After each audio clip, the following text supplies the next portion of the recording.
Saudaraku, Komisi Independen Pemilihan atau KIP Aceh Tengah mengumumkan bahwa proses distribusi logistik pemilu telah mencapai tahap akhir. KIP Aceh Tengah memastikan bahwa semua kebutuhan pemungutan suara telah tersedia di setiap tempat pemungutan suara atau TPS di wilayah tersebut 1 hari sebelum pemilihan. Dalam pengumuman resminya, KIP Aceh Tengah menegaskan bahwa upaya pengiriman logistik pemilu telah berjalan sesuai rencana dan diprioritaskan untuk mencapai seluruh TPS sebelum hari pemungutan suara. Ketua KIP Aceh Tengah Sertalia SPD menegaskan, sesuai peraturan PKPU, laporan mereka berkomitmen untuk menyalurkan logistik pemilu H-3 dan 1 hari sebelum pemilihan logistik pemilu dipastikan sudah berada di desa masing-masing. Distribusi logistik tersebut melibatkan berbagai persiapan termasuk transportasi dan pengaturan logistik di setiap kecamatan per TPS.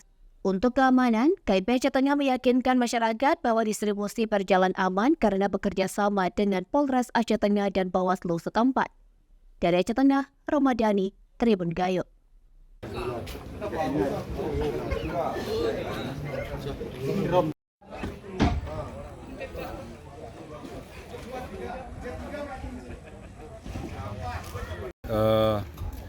Sebagaimana peraturan PKPU yang bahwasanya paling lambat 3 hari sebelum hari H itu harus didistribusikan logistik itu ke wilayah masing-masing kecamatan dan ke desa.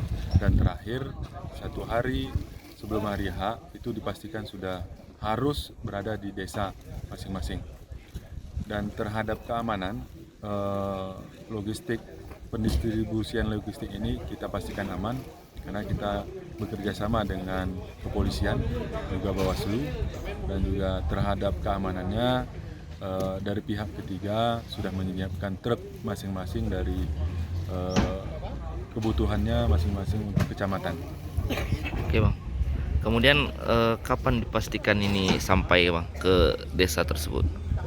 Yang pertama kita pastikan hari ini semua bergerak ke seluruh kecamatan, di antaranya 14 kecamatan.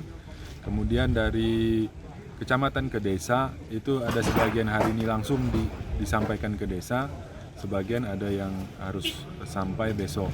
Dan kami pastikan tanggal 13 itu sudah berada semua di desa masing-masing sesuai kebutuhan dan sesuai jumlah TPS.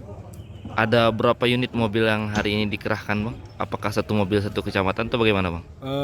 Tergantung kebutuhan, masing-masing di kecamatan sudah terpisah khusus kita siapkan mobilnya.